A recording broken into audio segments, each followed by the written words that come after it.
कैसे हो दोस्तों। तो आज की वीडियो में मैं बात करूंगा लेआउट की नेक्स्ट जेएस के अंदर। लेआउट एक स्पेशल किस्म की फाइल है नेक्स्ट जेएस के अंदर जो कि शेयर्ड यूआई को शो करने के लिए यूज होती है। तो जिस तरह हमारे पास प्रोडक्ट का पेज हो सकता है, यूजर का पेज हो सकता है और डिफरेंट तरह के पेजेस हो सकते हैं। तो हमने अगर उनमें एक कॉमन यूआई शो करना हो तो हम लोग लेआउट फाइल का यूज करते हैं। फॉर एग्जाम्पल, जिस तरह हम लोगों ने प्रोडक्ट के पेज पे, यूजर के पेज पे, एडमिन के पेज पे, इन तमाम पेजेस पे अगर हम लोगों ने साइड बार और नैप बार शो करनी है तो हम लोग साइड बार और नैप बार का एक अलग कंपोनेंट बनाएंगे और उनको लेआउट की फाइल के अंदर रख देंगे। इससे ये होगा कि हमें हर पेज पे जाके साइड बार और नैप बार के कंपोनेंट्स को दोबारा से इंपोर्ट नहीं करना पड़ेगा और इससे हमारा बंडल साइज भी कम रहेगा और इस तरीके से यूआई को मैनेज करना बहुत ईजी हो जाएगा।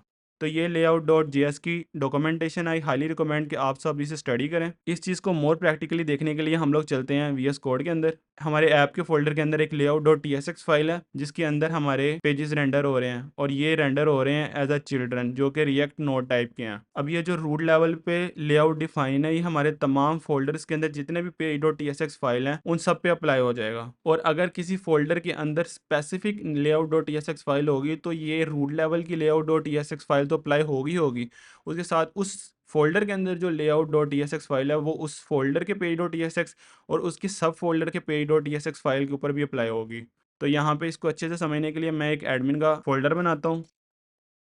अब इसे यूआरएल सेगमेंट बनाने के लिए मुझे इसके अंदर पेज डॉट टीएसएक्स फाइल को रखना पड़ता है। इसके अंदर पेज डॉट टीएसएक्स फाइल के अंदर मैं एक रिएक्ट एरो फंक्शन बनाता हूँ और इसका नेम हम लोग दे देते हैं एडमिन पेज।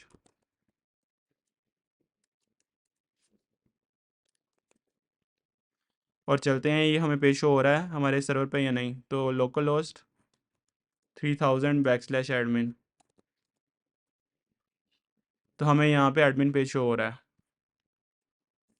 अब इसके अंदर मैं एक layout dot T S x file बनाता हूँ।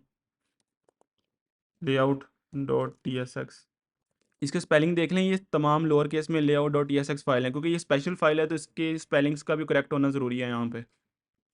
तो अब मैं क्या करता हूँ, मैं layout dot T S x के अंदर मैं चाहता हूँ कि मैं एक साइड बार बना दूँ जो हमारे सिर्फ एडमिन पेज के ऊपर दिखे और किसी भी जो आइटम्स, प्रोडक्ट और यूज़र के पेजेस पे ना दिखे। तो वो मैं कैसे बनाऊँगा? तो उसके लिए मैं एक रिएक्ट एरो फंक्शन बना देता हूँ और इसको हम लोग नाम दे देते हैं एडमिन लेआउट का।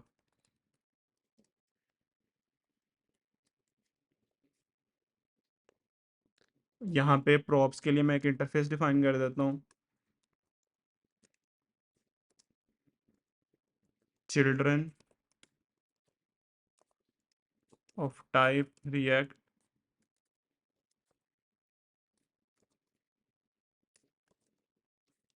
नोड। और यहाँ पे मैं इन चिल्ड्रन को गेट कर लेता हूँ, चिल्ड्रन ऑफ टाइप प्रॉप्स। और इसको हम लोग थोड़ी सी टेलमेंट के थ्रू स्टाइलिंग भी दे देते हैं। तो मैं इसे यहाँ से रिमूव करके यहाँ पे एक कॉमन डिव बनाता हूँ और उसको मैं एक फ्लेक्स कर देता हूँ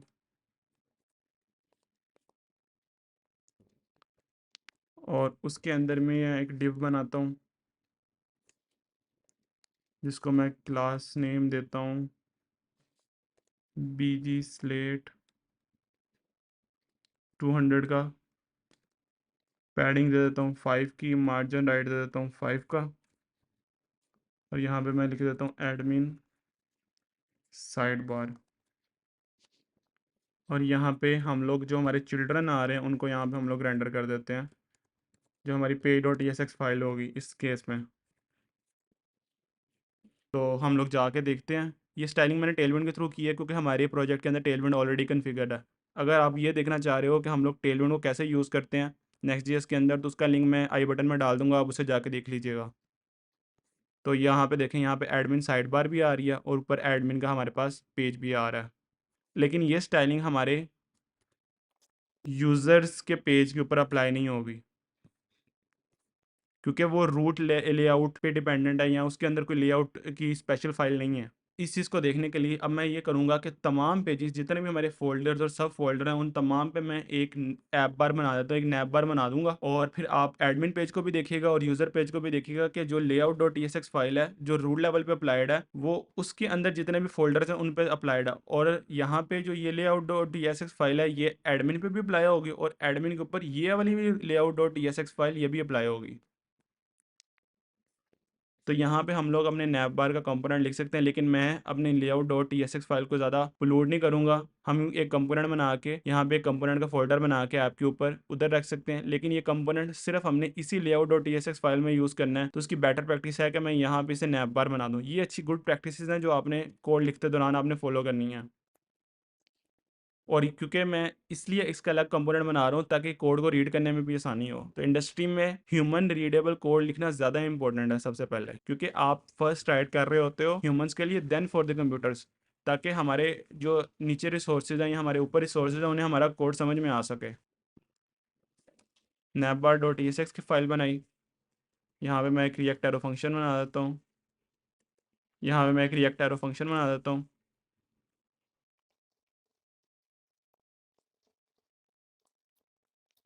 तो मुझे क्योंकि यहाँ पे ऐप बार बनानी है, तो मुझे यहाँ पे मल्टीपल जोन से आइटम उनको हॉरिजॉन्टली दिखाना है, तो मैं यहाँ पे डिस्प्ले की प्रॉपर्टी का फ्लेक्स यूज़ कर लूँगा। यहाँ पे मैं दो लिंक कंपोनेंट्स का यूज़ करूँगा, एक जो मुझे रीडायरेक्ट कर दे होम पेज पे और एक मुझे रीडायरेक्ट कर दे यूज़र्स पेज पे।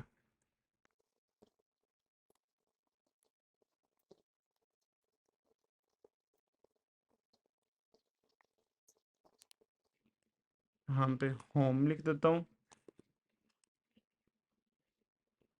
और यहाँ पे यूज़र्स।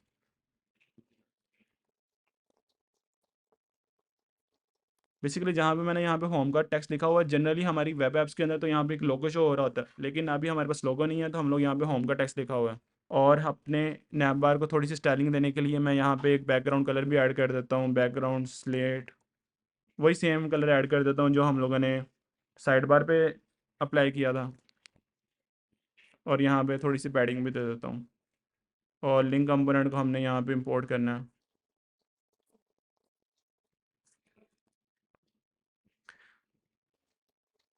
और इस कंपोनेंट को हम लोग यहाँ पे यूज़ करते हैं अपने लेआउट डॉट ई फाइल में। तो इधर जाके हम लोग नैव बार के कंपोनेंट को भी रेंडर करते हैं। मैं इसको चिल्ड्रन को मेन के टैग के अंदर रेंडर कर देता हूँ फॉर यूजिंग सिमेंटिक HTML। तो यहाँ पे मैं रेंडर कर देता हूँ इसे चिल्ड्रन को, और यहाँ पे मैं नैव बार को यूज़ कर देता हूँ। तो चलते हैं क्रोम पे और इसे जाके देखते हैं। तो यहाँ पे हमारी ऐप बार शो हो रही है। अब अगर मैं होम पे क्लिक करूँ तो ये होम पे रीडायरेक्ट हो रहा है, अगर यूज़र पे क्लिक करूँ तो यूज़र पे रीडायरेक्ट हो रहा है। तो यहाँ पे होम और यूज़र के दरमियान एक गैप नहीं है, तो मैं यहाँ पे गैप के लिए मार्जिन यूज़ कर लेता हूँ। तो यहाँ पे मैं class name margin right side से 5 का कर देता हूँ। इनके दरमियान गैप आ चुका है। और अगर अभी मैं एडमिन के पेज पे जाऊँ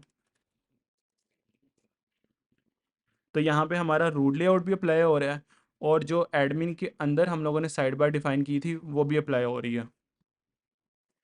सो आई होप आपको लेआउट डॉट ई फाइल की समझ आई होगी। अभी यहाँ पे ग्लोबल डॉट CSS में हम लोगों ने एक बाई डिफ़ॉल्ट पैडिंग भी अप्लाई की हुई थी, जिसकी वजह से साइड बार और ऐप बार के ऊपर ये स्पेसिंग आ रही है, तो हम लोग इसे भी रिमूव कर देते हैं। तो ये हमारी थी ग्लोबल डॉट CSS में, यहाँ पे ये पैडिंग थी, तो मैं इसे रिमूव कर देता हूँ। तो ये पैडिंग भी यहाँ से रिमूव हो चुकी। अभी अगर मैं यूज़र के पेज पे जाता हूँ तो ये यूज़र के पेज के ऊपर रीडायरेक्ट हो रहा है। अभी यहाँ पे ये यूज़र लिखा हुआ है, यहाँ पे हम लोगों ने एक H1 टैग यूज़ किया हुआ था यूज़र के फोल्डर के अंदर, यहाँ पे पेज डॉट ESX के अंदर यहाँ पे।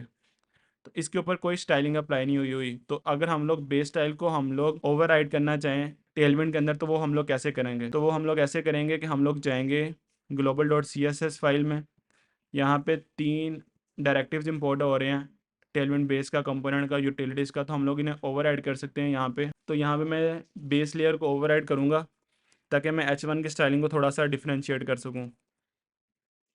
बेस यहाँ पे H1 के अंदर @अप्लाई,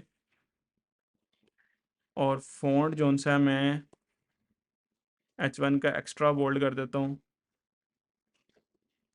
टेक्स्ट जोन सा है इसका, थोड़ा सा मैं उसका साइज़ भी इंक्रीज़ कर देता हूँ। थोड़ा सा नीचे से भी मार्जिन दे देता हूँ और थोड़ा सा ऊपर से भी मार्जिन दे देता हूँ। तो हम लोग इसे जाके देखते हैं। तो यहाँ पे H1 की स्टाइलिंग भी हम लोगों ने ओवर ऐड कर दी है। सो आई होप आपको वीडियो समझ में आई हो। अगर वीडियो समझ में आई तो इस चैनल को लाइक करें और इसे सब्सक्राइब करें। फर्दर कोई भी क्वेश्चन हो तो कमेंट बॉक्स में पूछें। मिलते हैं नेक्स्ट वीडियो में, तब तक के लिए बाय बाय।